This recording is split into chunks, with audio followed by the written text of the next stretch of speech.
So, John, great to talk to you again. Feel like we met a little bit ago, and I don't know if nobody knows the story probably, but we're just talking at the Russell Brunson's event, chatting at the table, and then all of a sudden you're like, "Yeah, I have this company, OnlineJobs.ph," and I was like, "Whoa!" Like you blew my mind. I was totally shocked because OnlineJobs.ph, we had been using it and just got started with it.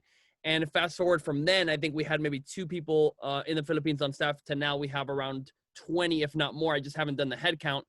And your company has made an absolute difference, a humongous difference. It's been a game changer for our own company and for so many people that I know. So super glad to have you here officially now on the podcast. So thanks for coming.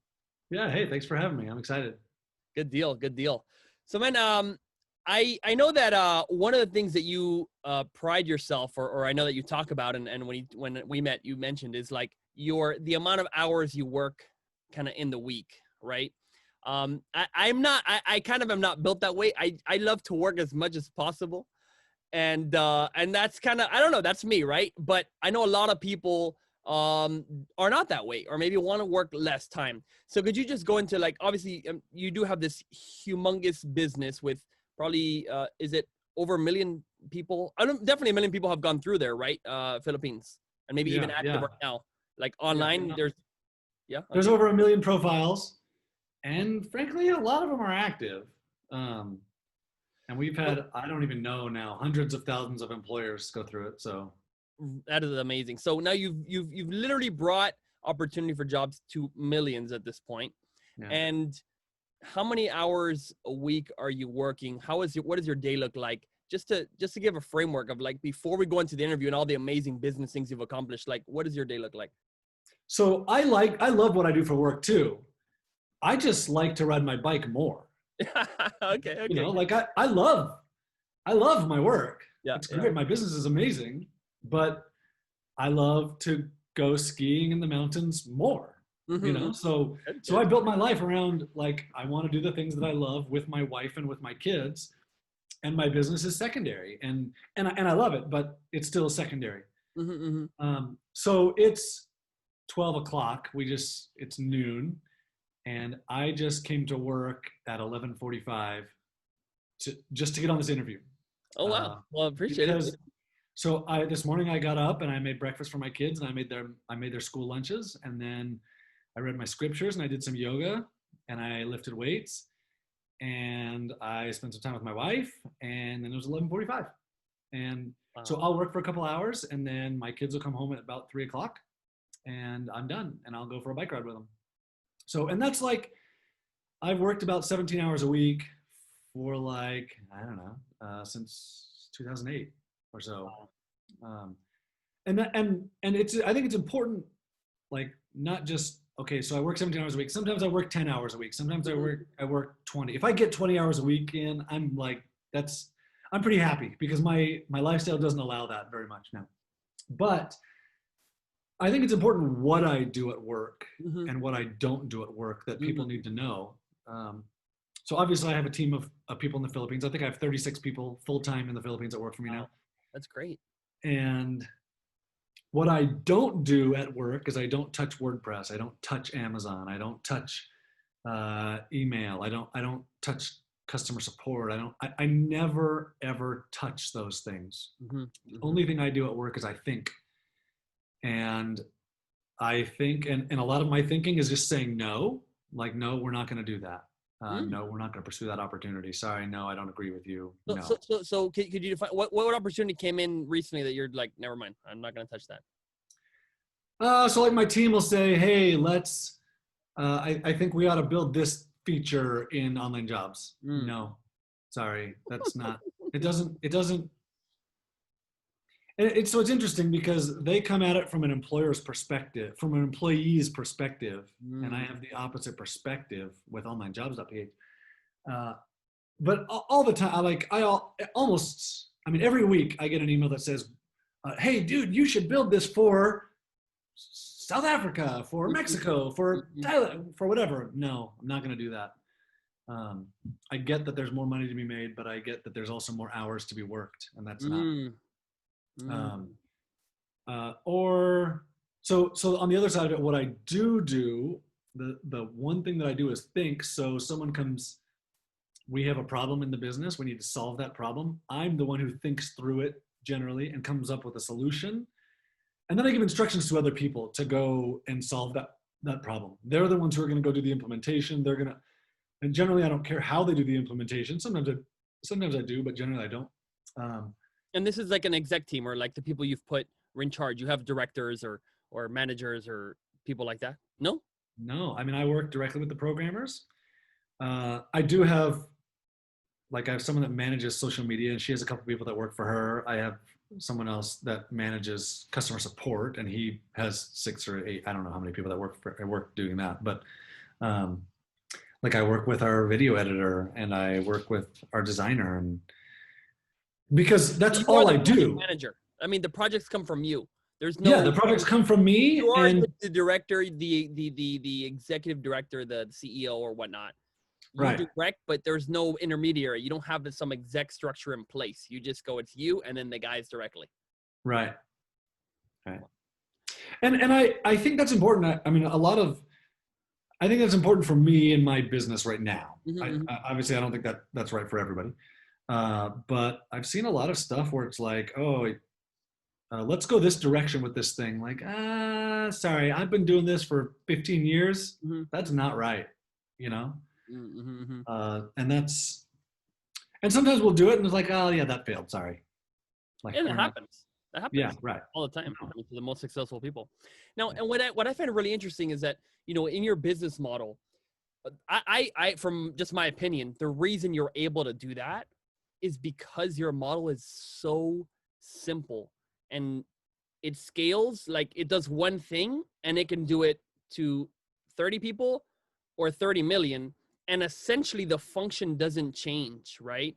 Like, not every company is like that. And software is very, very different, right? So like Basecamp, I know you use Basecamp, and I think their software team or whatever, they're like a 12-person team and they have, I don't know, 2 million or 10 million companies on there, something ridiculous.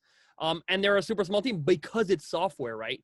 If you were doing solar and panel installations or doing almost any other business, that wouldn't be possible. But since your product is one product and it scales, that works for you. So I want to make sure, like, guys, not having an executive structure is not something I recommend, let's say, for an Amazon company.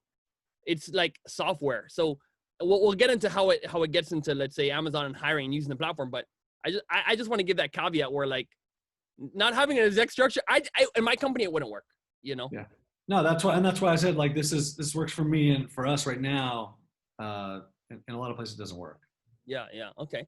And okay, so walk me through, and I've seen some, I saw some interviews on some numbers of this OnlineJobs.ph recently, and I've had my own thoughts. I mean, like, if you're servicing 500,000 plus or 1 million plus, you know, people in the Philippines, and I believe pretty much anybody knows about you in the Philippines. Like, if you're looking for a job, like, is there any other way that people find jobs, or is there a top competitor in the Philippines to you, or pretty much like you're it, like everybody knows you?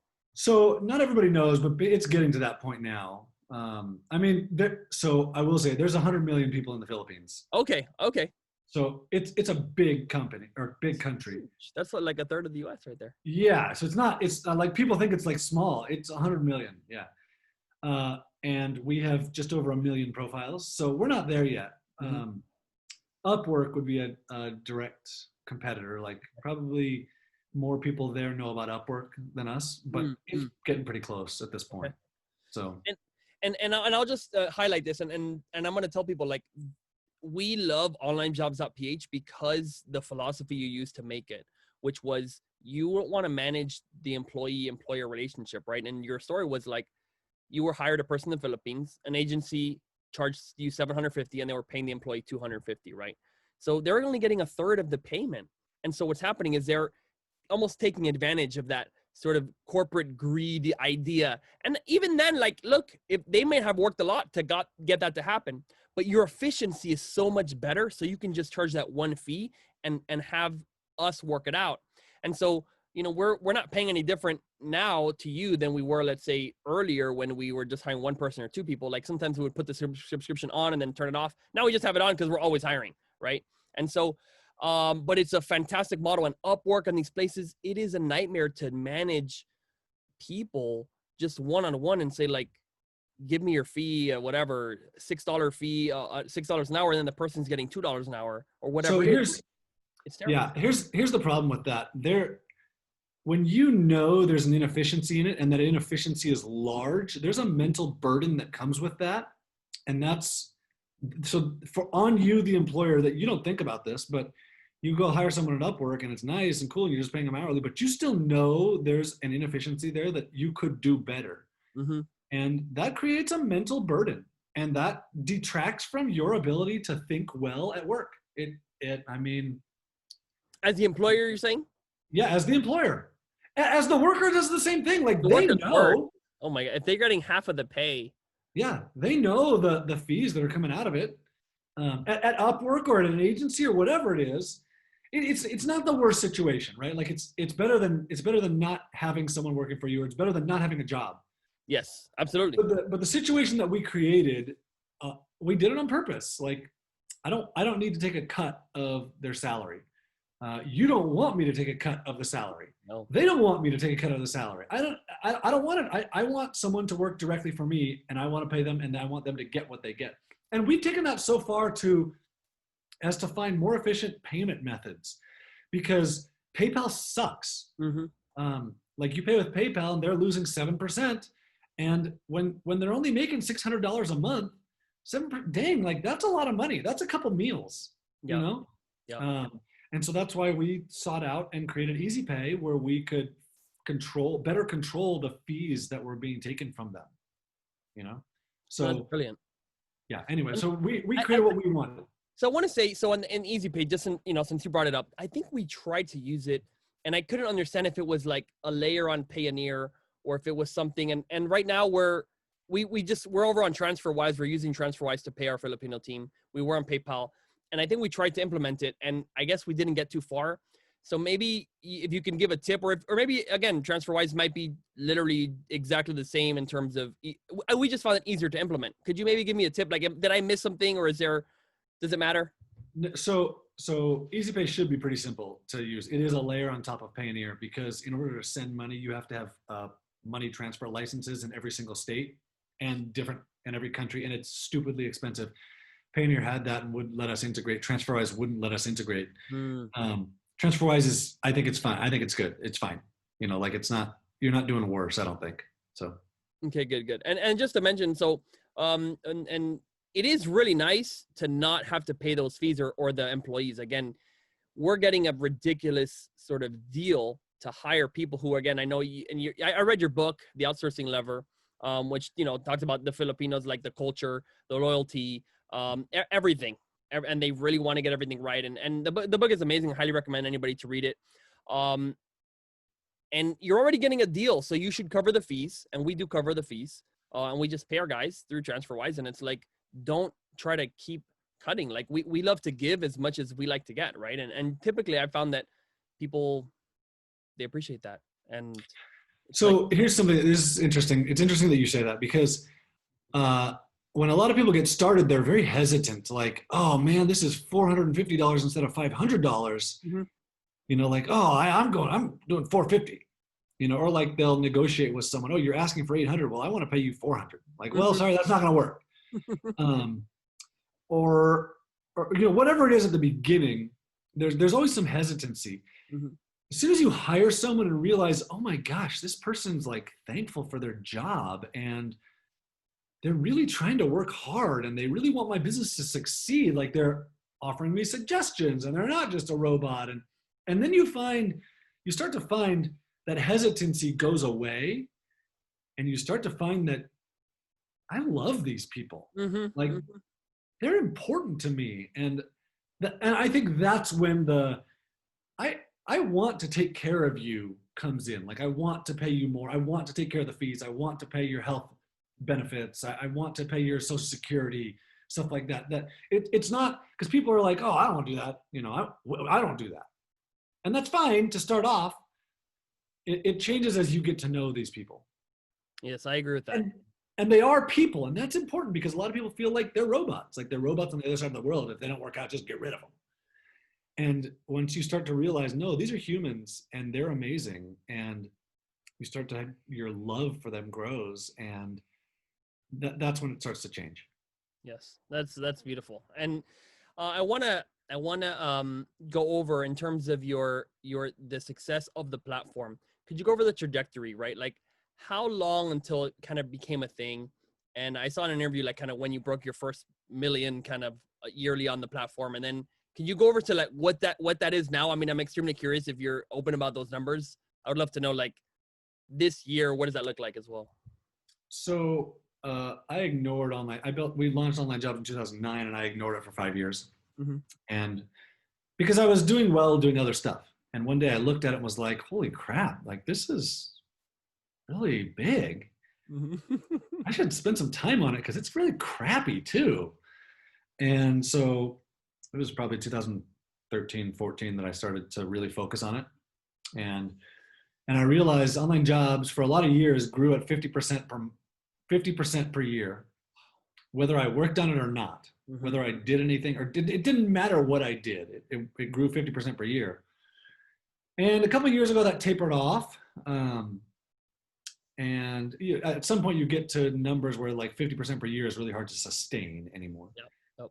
Yep. COVID changed that though, with people being at home and realizing they want to start their own businesses and hiring virtually. I think we're up 80% year over year through Wow. COVID.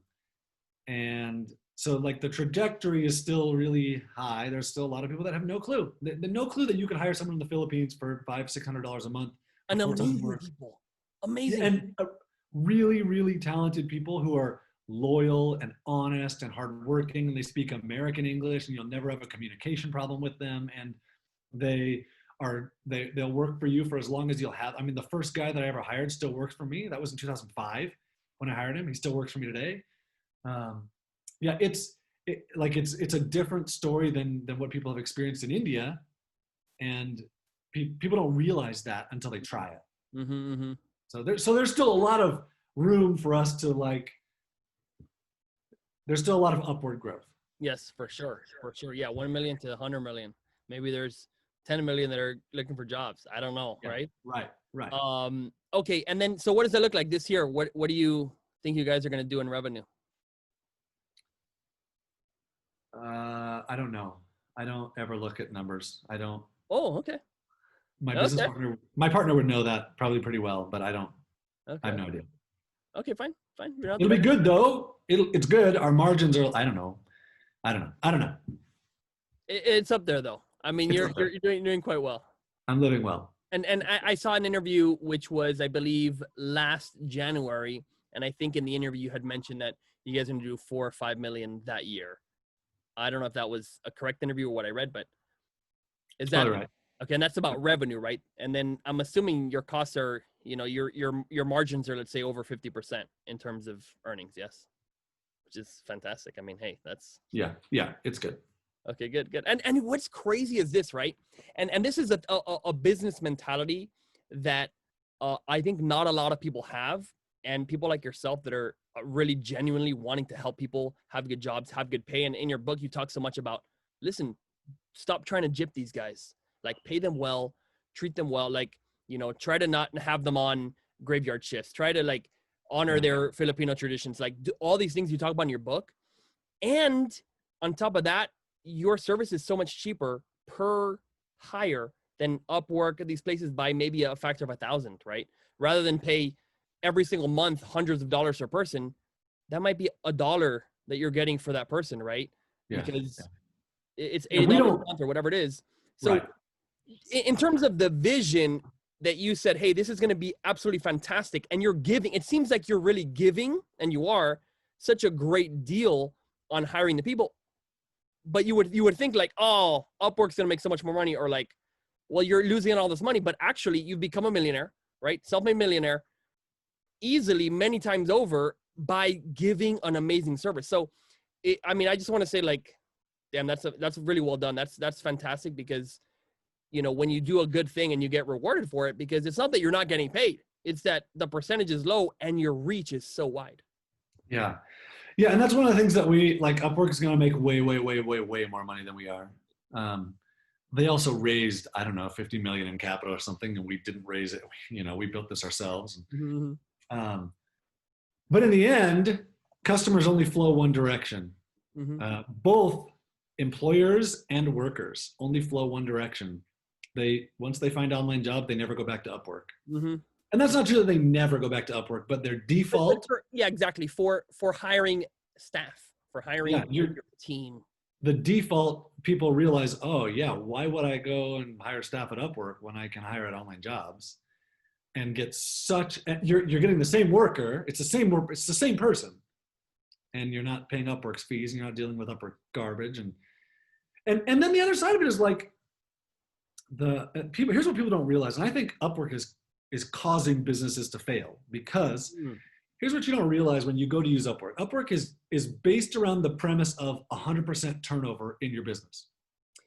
The whole concept is hire a contract worker, get them to do a project, pay them, and so that they get feedback. They have to get feedback so that they can get another job and get paid more. And if they don't get that feedback, they just get stuck not making very much money. And so their goal is to finish this and get feedback from you so that they can get another job from someone else and get paid more. Yeah. Well, as an employer, like that's really tough to have, like to go into this knowing, oh, this person isn't going to work for me forever, or they're going to be very short term. And obviously Upwork allows for a longer term thing. It's just, yeah, I'd be like, I think you hire them out of them and it's like 10 grand. You give them 10 grand, they take off the platform. Yeah. Right? It's baked against you because that worker has to get feedback. And so it creates a mental barrier for where you just won't teach this person things. You won't help them to do things because you know they're not going to work for you forever. As opposed to like with the Philippines, with a long-term virtual worker from the Philippines that works for you and only for you. Like, dude, like I said, the first person I ever hired in 2005 still works for me today. And the person that I hired in 2007 works for me. And the person from 2010 works for me, and 11, like they all still work for me. Yeah. Right. So I teach them something. It doesn't matter what I teach them. It doesn't matter how much time I spend teaching it. It's going to pay off 1,000 times over. So I can afford to spend time teaching someone a lead generation process that might work for a little bit and then won't work again because that knowledge is still with that person, and then they can modify it and morph it and okay, now we're going to do this for lead generation. Or I can teach them to filter my email, because like to think like me in my email, because they're still going to work for me. You know, it just makes my life easier, and it's super affordable. That's brilliant. That's brilliant. Okay, so we're gonna get now deep into like tactics on like how to use the platform, because I'm assuming, look, if I obviously vouch for OnlineJobs.ph 100%. We use it extensively. We hire all sorts of people, and I got our kind of hiring manager to ask a couple questions here. Our team is getting kind of large, and maybe again you might not have the right answers because whatever. Okay, good. So, what about having like a Philippines HR kind of manager, someone like a team leader? Because as our team grows, I'm expecting by next year our team of Filipinos might be 60 people or more by the end of next year. And so is there like, should there be a team leader or like to put in either compliance or like just talk to them, or what do you think of that? It's totally possible. So like I have a girl that does recruiting for us and has dealt with all kinds of HR stuff for us. She's not dealing with HR stuff like firing or policies, because I'm super laid back about that, but she will do recruiting. And she put together a huge healthcare package that we could provide to our workers. So yeah, it's totally possible. If it were me, I would separate people into different departments and have, like you said earlier, have someone over each department. That for me, I don't like to disallow me to communicate with the person doing the work. Like, I don't necessarily always want to communicate with them, but I don't. No, I'm not thinking about like, hey, this person will do everything. Yeah, Yeah. we do have, our organization is extremely well done. We have an organizing board, and we have all the people in each department. They have the leader, you know, and they have a boss. So it's all the sales team, and you know, this is the finance guys and whatever, the freight people, and they definitely talk directly to the guys. I don't mean like that. I mean more like, I don't know, like almost like a Philippines evangelist or something. I don't know. Like, hey, I don't know. I've seen other people do it. Okay. I've seen other people stop doing it. Okay, good. Fine. Enough on that. Okay. Another one is, we've had a lot of posts recently. We have a lot of jobs to fill. And sometimes in the platform, we don't see kind of the turnout or the inquiries or the interest on our posts as we would want. Sometimes we put a post and maybe like it only gets a couple of people in a week. And I don't know. I'm like, why? Post it again. Post it again. Post it again. That's it. I mean, you can look at your salary, but I'm guessing you're pretty good at the headline or the subject and the description. I don't know if I'm pretty good. I don't know. Like, that's the thing. Well, what are the things to be good? What are the tips to like? What should the okay, all right. So number one, the first answer is post it again, because sometimes something happens. I don't know, because it'll happen to me sometimes. Mm-hmm. So in the Philippines, the number one issue you run into with Filipinos is them not wanting to be embarrassed. Mm-hmm. It's really a losing face thing, where they don't want to let you down. They're a very pleasing culture by nature. They don't want to have you be disappointed in them. If they feel like there's going to be a situation created where they're going to be embarrassed, or you're going to be disappointed in them, whatever, then they would rather just back off. So in the job post process, if you've posted a job and created a situation where they're going to be embarrassed, well, you're not going to get applications. So that means if you ask for 16 different skills in this job, and some people may be like, oh, I have all those skills, even though they don't really. Others may be like, oh, dude, I got these 13, but these 3 that you say are like really important, I don't have these. And so I'm not going to apply because I don't want to be embarrassed by not having these 3 skills, right? And the same thing applies for after you've hired someone. So the number one problem that we see because of this cultural thing is disappearing Filipino. That's what we call it. Like they'll just disappear. And people often think, oh, they're just lazy, or they didn't really want the job, or, that's usually not the case. 95% of the time, that's not the case.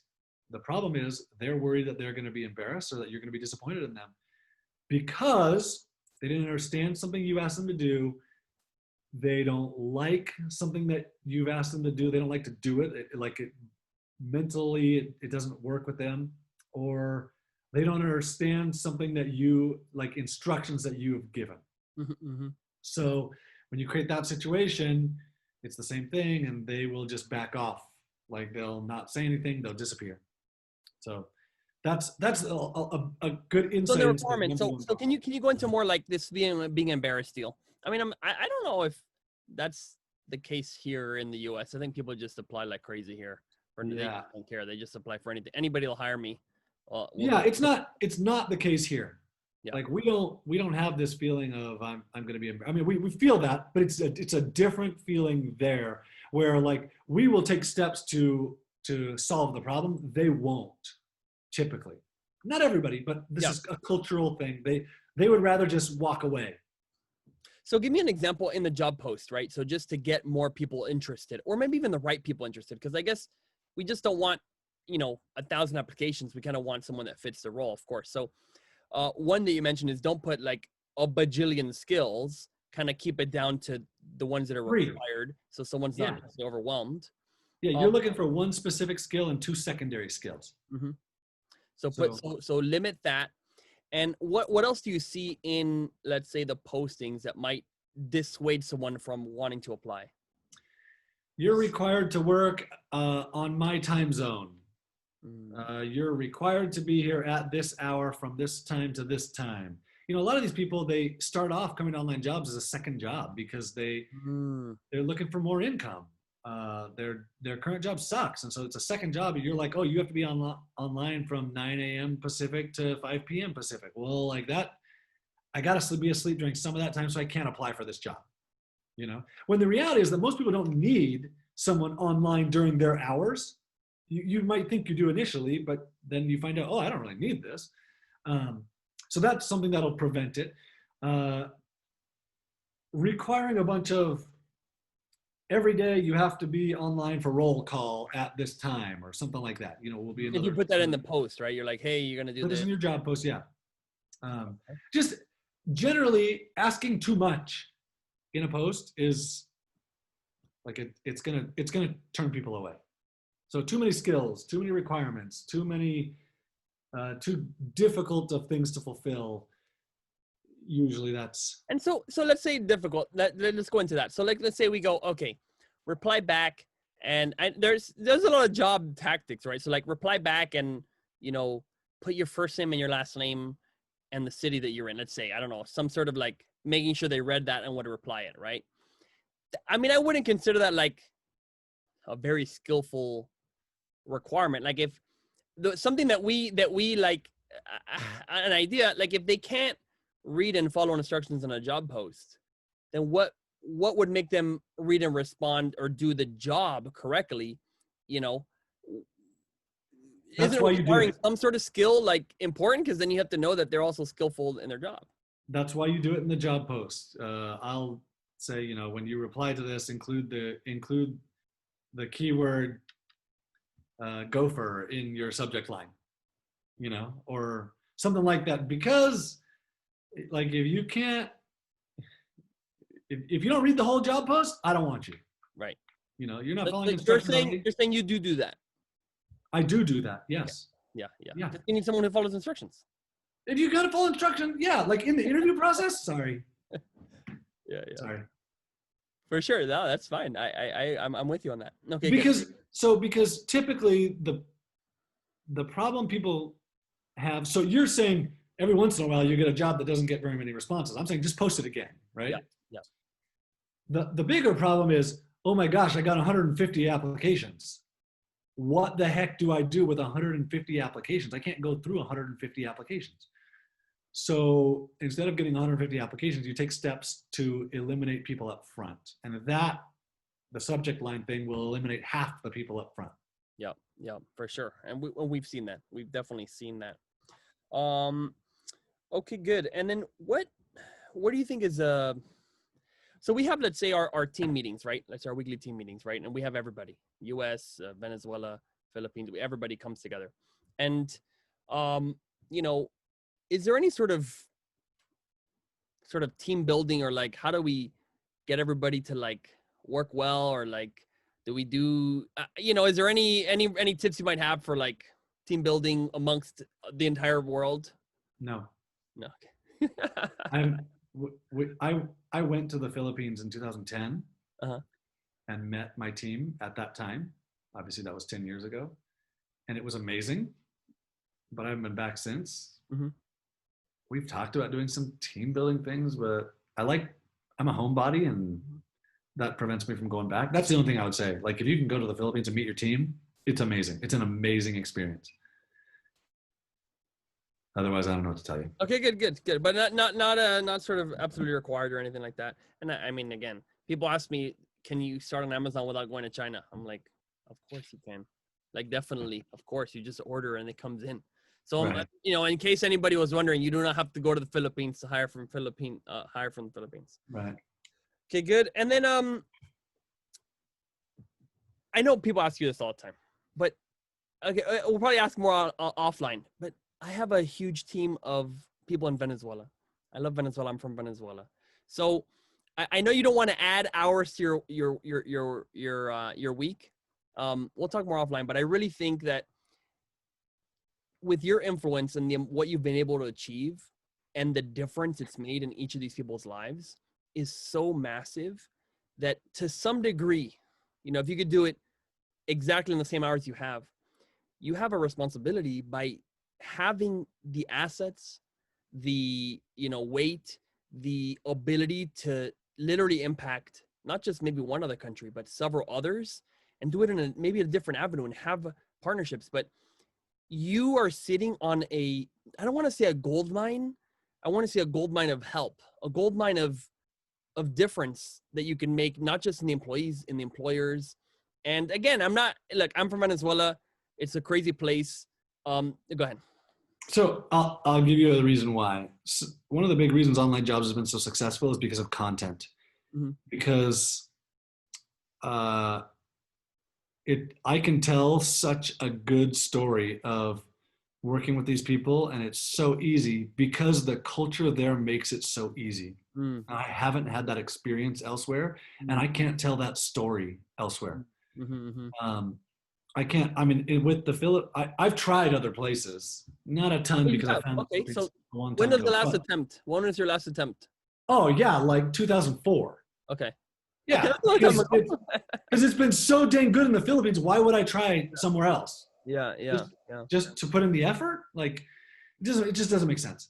It so that and that's the big piece holding it back is the Philippines is so dang good. It's not about the job board. Mm-hmm. It's about the cultural differences that exist there that don't exist elsewhere. The loyalty, the honesty, the internet access. Internet and computer access is probably That's fine true. anywhere at this That is point. true. That is true. But like it's a big difference. So Okay, good, good. I'll talk more after. Okay, good. So, the other thing is this the graveyard shift, and again, I believe you have a strong opinion on that, which I've talked to you about before in person on this video, and I'm gonna put up hopefully that other video. I'll put it on our the podcast show notes because that interview was amazing too. That was very just off the cuff. But what do you think? Like someone comes on and they agree to the hours, whatever the hours are. That's kind of a graveyard shift, and then after something like I don't know if you could do it. Now some roles I think do require it, right? Like for example, keeping Amazon Health listings, like you need to be on top of it because if it goes down, it's like every second. What is your idea of requiring the shift? And what about split? If they're working the same team and they have split hours. so I think it's totally fine to require the graveyard shift. I think when you're recruiting, you'll do a lot better to find someone who is used to it already. Like we have people who are like they're already working at night and Mm-hmm. they're coming to work for us instead of wherever they are, or they're night owls, But like the very first person I hired, the agency gave me the option. Do you want him to work your hours or do you want him to work his hours? Well, I mean, if it's the same thing, I want him to work my Yeah, hours, yeah, yeah. Uh-huh. right? Duh.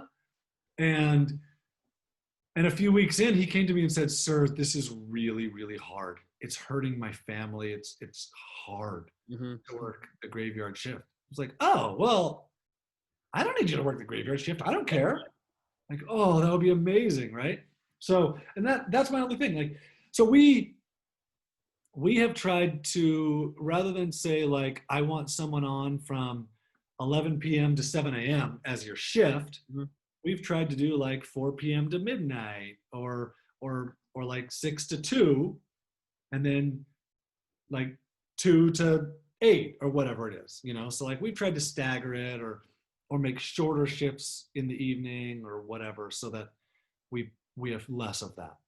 Yeah, and I think we're trying to do something like that just because I think it's in some cases it's required. A lot of these Yeah, people yeah. have families and they need to take their kids to school or whatever it is. So Right. okay, cool. And now on I don't know how are you involved on seeing like all the job postings they go through and you're like, wow, there's there's like 2% of all our hires are customer service people, or like what is do you look or do you have the data of like what type of jobs are being hired the most? So what you mean? How involved am I personally? Zero Okay. percent. Mhm. Um, we, we had 15,000 job posts made last month. Mhm. Uh, it's too much. We do have people that look at every single job post just because we want to make sure we want to take care of people. Yeah. And if there's any sort of scam involved, then we get involved. Mm. Um, How often does that happen? I mean, I'm sure like Craigslist has, scams all the freaking time. Like, Craigslist is full of scams. yeah. Because people pay to use online jobs, it's way, way, way, way, way less. And that's a key thing is it's paid, which keeps most scammers away. But it definitely happens, and we usually catch them early. Not always. Mm-hmm. People are good, and like, yeah, whatever. So Um, what's like a thing? People are like, hey, come work for me, and then they exploit them and then don't pay them. Like, what is the scam? Like, that's even that's the scam. okay. That's it. come work, and here's this thing, and or like, hey, here's this free. We're gonna do a trial basis. Go write these 4 articles and post them in these 4 places with links to this thing, and then Mm. I'll evaluate. Like, no, sorry, that doesn't work. Like that's no.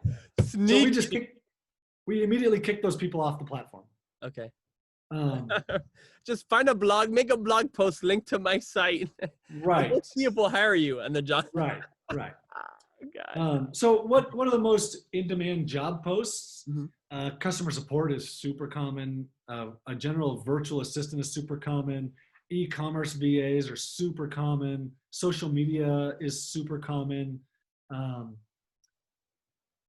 video editors, graphic designers, um, Amazon, like an Amazon VA is super common. A Shopify VA is super common. I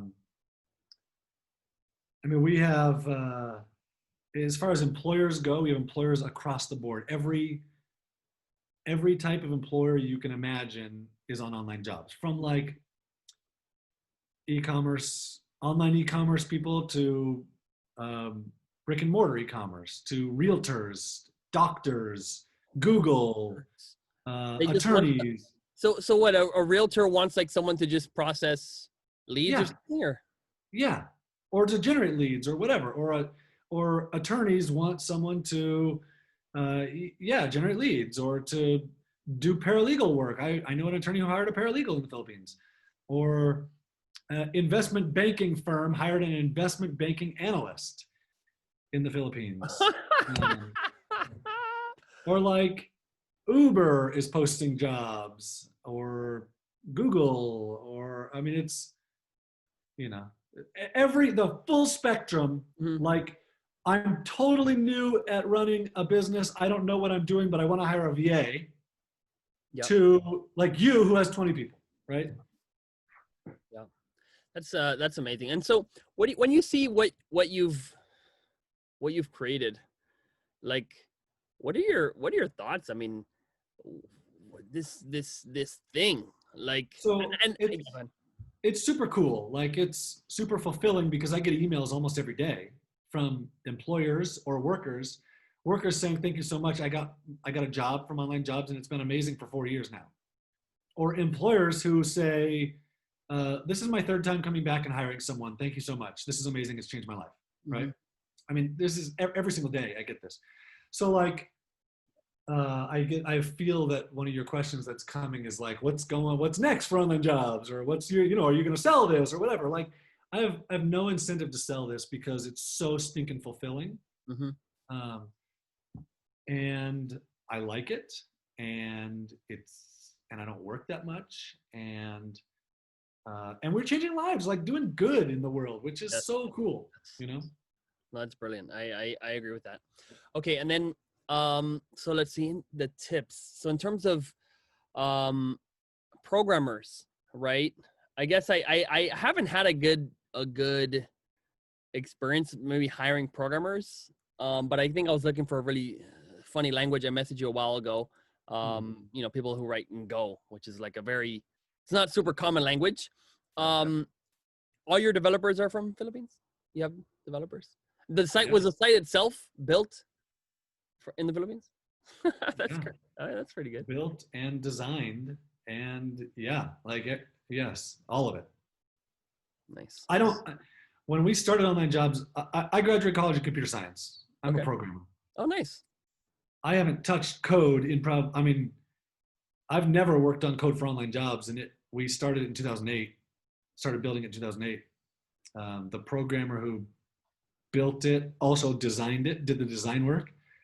Which is interesting to find those two skills in the same person anywhere in the world is unique. Yeah, it's not very Um, common. since then, we've hired like a real designer, and and and all kinds of, like the full stack of like server admin and multiple programmers and designer and an HTML CSS person and JavaScript and the whole thing.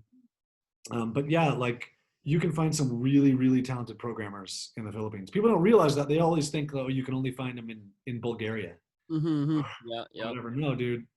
Like, and they want to self-educate, and it's super common, and it starts in elementary school, and it's really cool. I'll have to try it because, we're building we have a software, but we also have we have external software that we sell. We also have internal software, and we could add like extensions and this, and like, I'm assuming you could just, hey, I want someone who'll build a Chrome extension for me and tell them what to do, and you'll probably be able to do that, right? Yeah, you got to find the right person. Yeah. But yeah, you can absolutely, super reasonable. I'll probably give that a try. Okay. And then one thing that I also saw from one of your interviews, and this is the same thing for me. When I started on Amazon, I was like, I want to make another $500 a month, or like, if I do 1,000, that'll be killing it. If I like fall short and I get to do 500, like that'll be great. And so tell me about when you started, what was your goal? Yeah.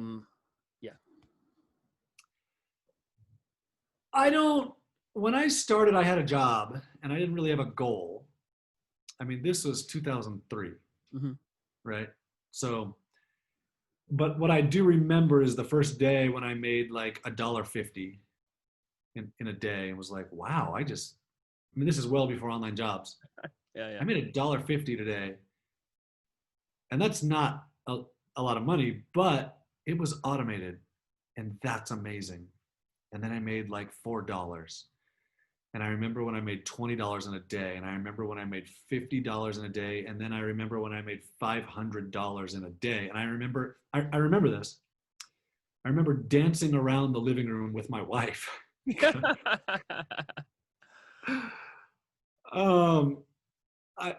can't believe I just got emotional about this.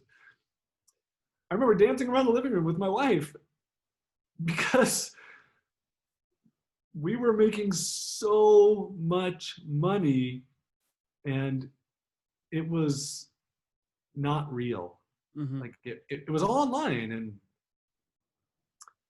wow. And at some point, I wanted to make $100,000 a month. And then I passed that with a couple different businesses, and yeah. And there you are. I mean, hey, it might have seemed unreal, that $500 and life-changing. I went through that, and now literally you're reaching over millions of people's lives are changed, because it's not only that person, but then that employer does something. They're reaching more people. So it's literally tens of millions, if not hundreds of millions of lives that you've impacted with your little business, starting in your house. I mean, I'm really impressed. And again, I know you hear it all the time, and I hear it all the time. Like on Amazon, we get reviews.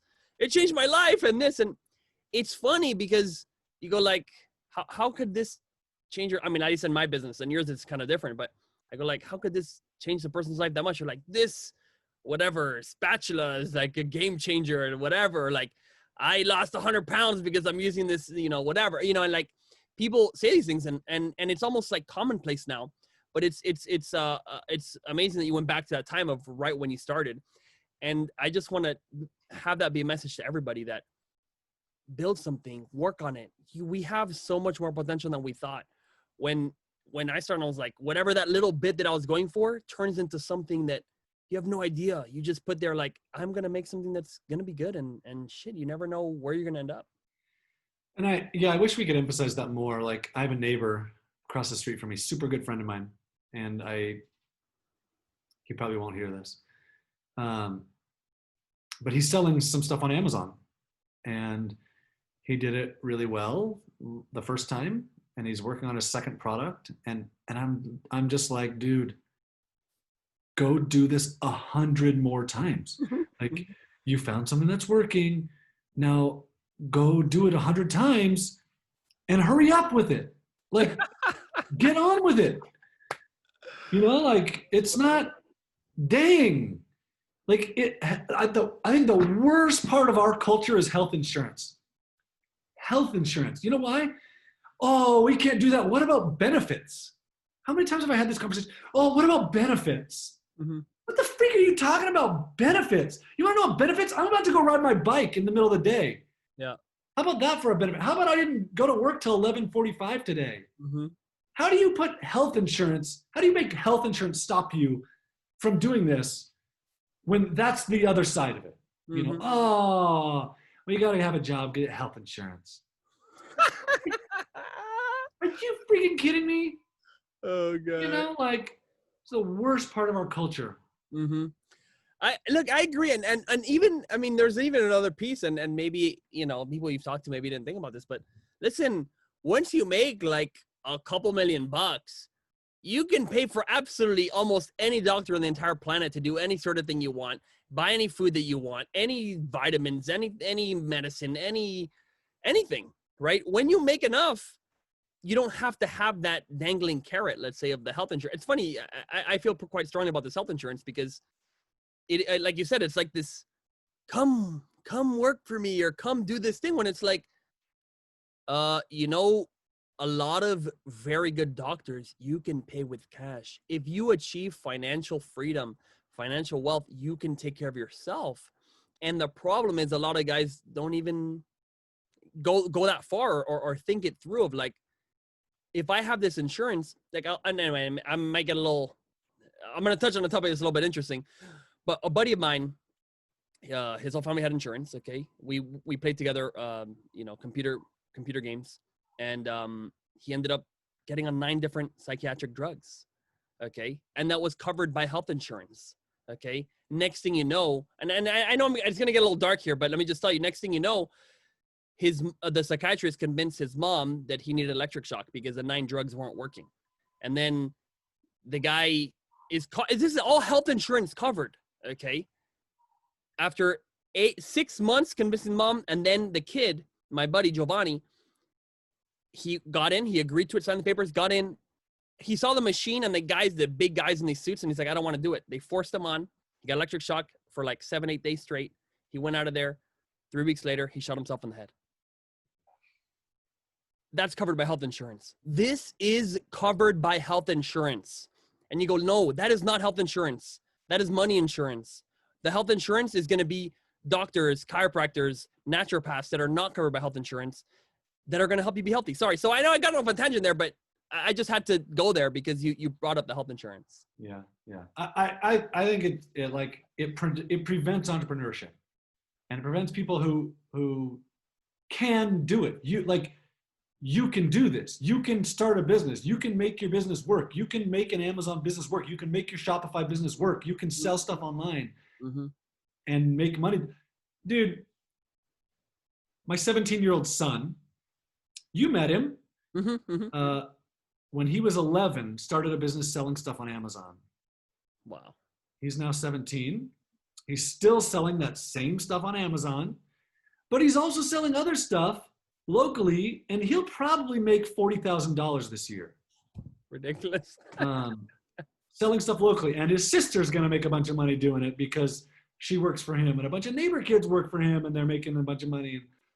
Like, dude, you can do this. This is not, it's not rocket science. Like selling on Amazon is something that, don't let health insurance stop you from pursuing this business. Yes, I agree with that. 100%. Thank you for that. Now I've met several people, kids doing this, and guys, you are capable. And what's crazy, let's say for whatever reason you didn't think yourself capable, you could hire a person in the Philippines to figure it out for you, literally. So again, Amazon, you could find people that have worked for multi-million-dollar companies, for $50 million companies, $100 million companies that'll be on OnlineJobs.ph. Literally. So if you somehow can't figure it out, okay, go work your job, take that money and invest it.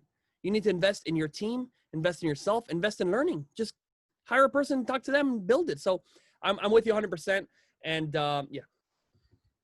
Sweet. Awesome, man. So, yeah, go ahead. Like usually people, the last thing was like, oh, do you have any parting words of wisdom? Yeah, like, parting words.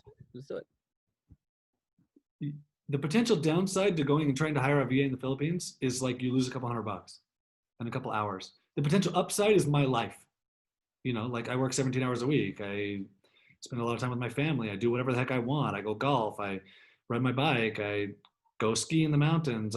Whatever it is, that's a potential upside, is the 4-hour work week. People are always like, oh, I'm reading the 4-hour work week. I think, like, oh, this sounds so cool. Yeah, cool. Go do it.